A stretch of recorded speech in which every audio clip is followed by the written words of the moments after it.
Olha, Raquel, estou na expectativa aí por esse prato, lembrando, né, que eu tenho uma função especial no programa de experimentar o prato quando estiver pronto, né? Essa função é muito importante.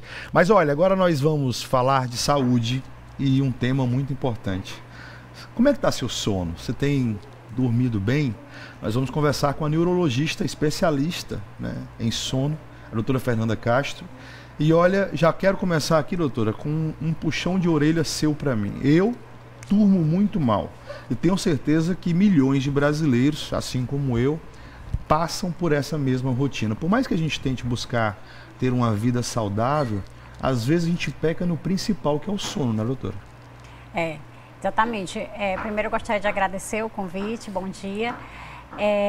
Hoje em dia a gente está vivendo uma sociedade em que a gente está sendo muito exigido, é muito trabalho, é muita questão de produtividade, dar resultado, e nessa busca por ser muito bom e dar resultado em outras áreas, a gente acaba realmente prejudicando o sono, e aí a gente não fica atento às consequências de ter noites de sono ruins. E isso é importante, doutora, porque às vezes a pessoa até busca ter uma alimentação saudável, uma rotina mais saudável, mas eu sempre digo que o sono é a base de toda essa saúde, porque existe toda a questão da regulação hormonal, né? Isso. O sono, durante o sono ocorre uma série de eventos fisiológicos que são fundamentais para o funcionamento do organismo. Então, é durante o sono que a gente ocorre a produção de alguns hormônios, como por exemplo o hormônio do crescimento. Sim. Então crianças que dormem pouco acabam não crescendo muito.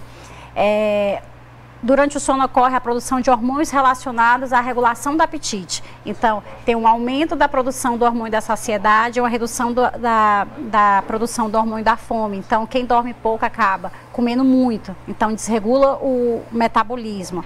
Durante o sono ocorre a formação de várias funções importantes para o sistema imune. Então fortalece o sistema imunológico, consolida a memória, conserva a energia e além da regulação do humor. Agora, doutora Fernanda, eu vou pegar um gancho. A senhora falou dessa questão das crianças, né? Mas às vezes os pais repreendem tanto a criança pelo uso da tela, né, que prejudica obviamente o sono, mas também cometem o mesmo erro. Hoje é muito comum a gente usar plataformas de stream e ficar ali mudando e fazendo aquele aceleramento do raciocínio antes de dormir. O quanto isso é prejudicial ao sono e à saúde? O uso de telas, ele é prejudicial, tanto porque você só vai assistir aquilo que te estimula mentalmente, então você fica querendo cada vez mais, e também porque a luz azul emitida pela tela, ela inibe a produção do hormônio melatonina, que é o nosso hormônio indutor do sono. Então esse sono vai se alterar, tanto de nós quanto das crianças. E realmente o pai tem que ser um exemplo, né? Então você está sempre orientando aquilo para o seu filho, você não ser aquele exemplo, vai acabar prejudicando esse comportamento também no seu filho. Doutora, o que a gente pode ver hoje de doenças desencadeadas pelo mau sono? Então a gente vai ter problemas de memória, né, inclusive com o aumento do risco de Alzheimer, já tem estudos mostrando isso, aumento do risco de obesidade, de diabetes, de doenças cardíacas como AVC ou como infarto, arritmias cardíacas, aumento do risco de AVC, aumento ou agravamento de depressão e de ansiedade. Então, doenças metabólicas, cognitivas, tudo isso são alterados, aumento do risco de acidentes. Doutora, é muito comum as pessoas falarem assim, eu vou dormir aqui durante a noite 5 horas e durante o dia eu vou tirar um cochilo de meia hora, de 1 hora. É a mesma coisa? Não, não é a mesma coisa.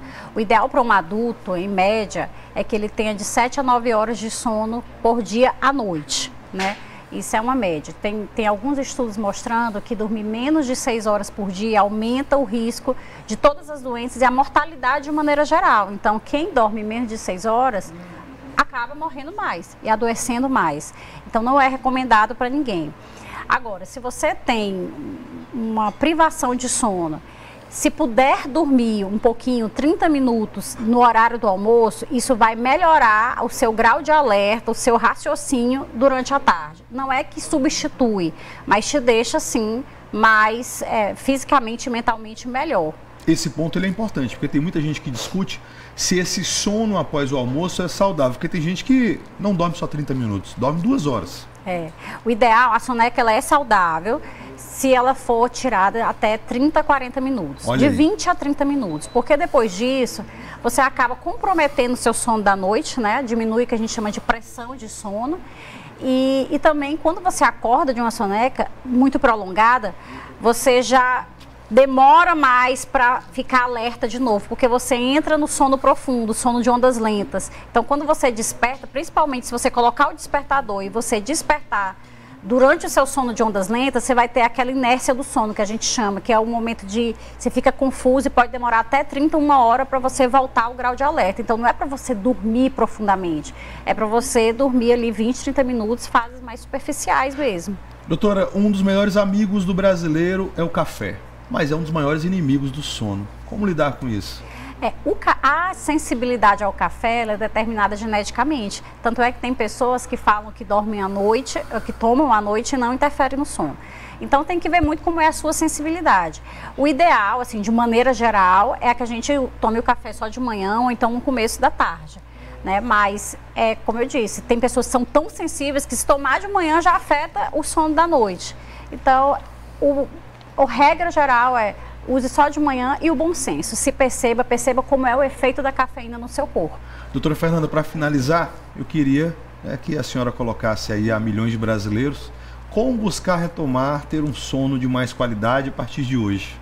Então, é importante que a gente tenha uma rotina, né, do sono. Então, horários regulares de dormir, de acordar, cuidar desse ambiente de sono para que ele seja um ambiente propício, calmo, iluminação adequada, temperatura adequada, diminuir até aquele LED, né, do ar-condicionado, fazer atividades relaxantes antes de dormir, não levar preocupações para a cama, priorizar o seu momento de sono. Então, assim, por mais que você não tenha conseguido resolver, fazer tudo durante o dia, chegou aquele momento que você estipulou para seu sono, então realmente respeitar esse momento.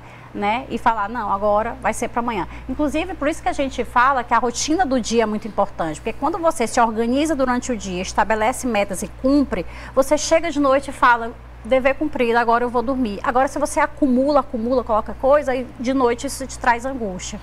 Olha aí, quero agradecer a doutora Fernanda Castro, neurologista, especialista em medicina de sono. Agora nós vamos de Maria Fifi com a Raquel e o Ítalo. Eu quero saber do Ítalo se ele está dormindo bem.